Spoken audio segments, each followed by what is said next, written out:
خسرو پول تزریق آقا سفته رو دادی؟ آره بابا، لامصب پول تزریقاشی برای یه آمپول 3 برابر هفته پیش شده. ای کاش با آقا جون میگفتم همه آمپولاشو با خودش می آورد، همه رو یه جا میزد.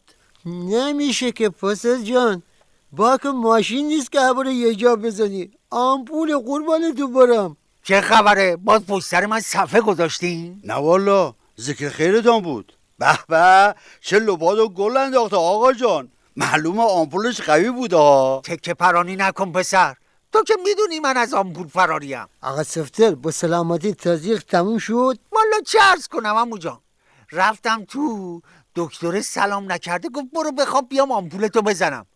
بهش گفتم اینقدر استرس دارم خوابم نمیبره. دکتره نمیدونم چرا یه پارچه با یه نفس سر کشید. احتمالا قرصاش نخورده بوده داغ کرده. بعد چی شد؟ هیچی، بعد با اون پنبه الکلیش اومد بالا سرم. امیدوارم نصیبت نشه عمو. لامصب این پنبه‌ای که قبل آمپول میمالن استرسش از خود آمپوله بیشتره. بهش گفتم دکتر جان زود بزن خلاصم کن. چی رو زود بزن آقا جان؟ هیچ میدونی چقدر پول تزریقات دادم؟ تازه قیمت آمپولاتم 2 برابر ماه پیش شده. راست میگه عمو سفته جان، قیمت داروها چند برابر شده. الان قرص ژلوفن بسته 50,000 تومان شده.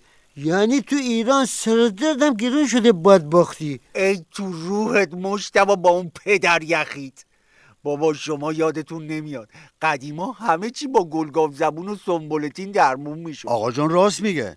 یادم میاد بچگی ها تو فوتبال پام ضربه خورده بود، آقا جون زرجوبه و تخم مرغ و کره حیوانی گذاشت رو پام. تأثیر نکرد، مجبور شد منو ببره پیش دکتر. دکتر گفت سیب زمینی هم میذاشی کوکو درست میکردی. راستی نیم ساعت پیش جواد آقا بغل سر کوچه رو دیدم اومده بود تو اتاق دکتر شما. چه شده بود؟ بنده خدا قلبش آب آورده بود. به سلامتی کی برق و گاز میاره. چرت و پرت نگو پسر جان، خوب نیست پشت سر جواد آقا اینو میگی. یادت رفته خودت دستت شکسته بود چی میکشیدی؟ مگه چیز بدی نگفتم آقا جان؟ داستان دست چی بوده؟ هیچی بابا. یه بار بچگی آقا جان منو فرستاد 2 کیلو گوجه و 1 کیلو پیاز بخرم. برگشتنی یه موتور زد بهم، افتادم دستم شکست، بردنم بیمارستان. چند ساعت بعد آقا جان سراسیما آمد ایادتم. بغض تو گلش بود. آمد بالای تختم، آرام سرشو آورد نزدیک گوشم، گفت بابا اون گوجه و اینا که خریده بودی نفهمیدی چی شد؟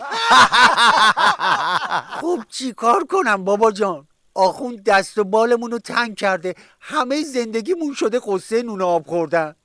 تازه اون موقع وضعمون خوب بود.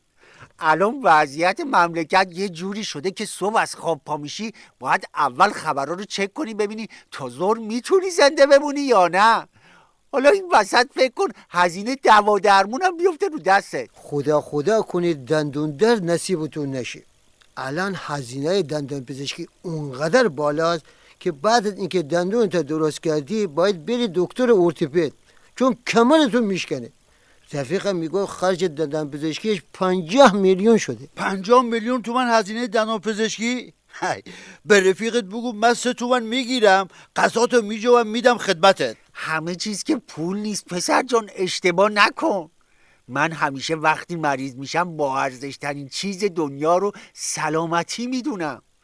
بعد از اینکه خوب شدم نظرم دوباره به پول تغییر میکنه.